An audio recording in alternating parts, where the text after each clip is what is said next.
দক্ষিণ পূর্ব এশিয়ার দুটি প্রতিবেশী দেশ থাইল্যান্ড ও কম্বোডিয়া। ইতিহাস, সংস্কৃতি ও ধর্মে রয়েছে অদ্ভুত মিল, তবুও তাদের মধ্যে বিরাজ করে উত্তেজনা, সন্দেহ আর সংঘাতের দীর্ঘ ছায়া। দেশ দুটির মাঝে আবারও সীমান্ত সংঘাত শুরু হয়েছে। ইতিমধ্যেই দুই দেশের বহু মানুষের প্রাণহানি ঘটেছে, কিন্তু কি নিয়ে তাদের মধ্যে এই বিরোধ?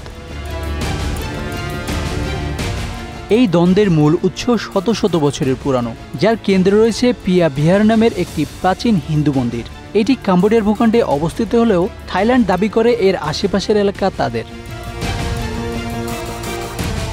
ফরাসি উপনিবেশিক শাসনের পর 1954 সালে কম্বোডিয়া স্বাধীন হওয়ার পর থাইল্যান্ড পিয়া বিহার মন্দির দখল করে। এর প্রেক্ষিতে কূটনৈতিক উত্তেজনা শুরু হয়।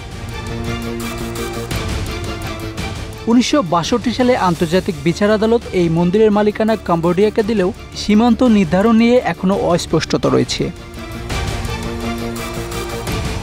2008 সালে ইউনেস্কো এই মন্দিরকে বিশ্ব ঐতিহ্য হিসেবে ঘোষণা করে। তখন দেশ দুটির বিরোধ ফের নতুন করে মাথাচাড়া দেয়। থাইল্যান্ডের জাতীয়তাবাদী গোষ্ঠী এটিকে তাদের সম্মানে আঘাত হিসেবে দেখায়। এরপর থেকে সীমান্তে চলতে থাকে সামরিক মোতায়েন, গুলি বিনিময় এবং মাঝে মাঝে সরাসরি যুদ্ধ। সেবার কয়েকজন সেনা নিহত ও কয়েকশো গ্রামবাসী বাস্তুচ্যুত হন। 2011 সালে সংঘর্ষ চরমে ওঠে। উভয় পক্ষই ভারী কামান ব্যবহার করে। এতে বহু সৈন্য ও সাধারণ মানুষ হতাহত হন। হাজার হাজার মানুষ তাদের ঘরবাড়ি ছেড়ে পালাতে বাধ্য হন। আন্তর্জাতিক মহল উদ্বিগ্ন হয়। আসিয়ান নেতারা বারবার শান্তি আলোচনার জন্য আহ্বান জানান। জাতিসংঘ, আসিয়ান ও হেগের আন্তর্জাতিক আদালতের হস্তক্ষেপে পরিস্থিতি কিছুটা শান্ত হয়। 2013 সালে আদালত আবারও রায় দেয় যে মন্দিরের চারপাশের এলাকাও কম্বোডিয়ার, যা থাইল্যান্ড মেনে নিতে বাধ্য হয়।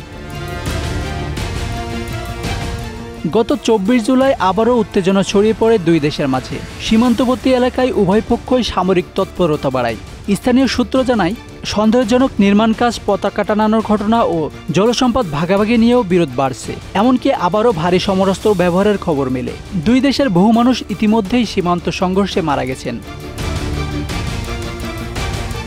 বিশ্লেষকরা বলছেন, এটা শুধু জমির বিষয় নয়, এটা দুই দেশের জাতীয় গর্বের বিষয়। দুই দেশের রাজনৈতিক দলগুলো অভ্যন্তরীণ সমর্থন পেতে এই বিরোধকে কাজে লাগায়।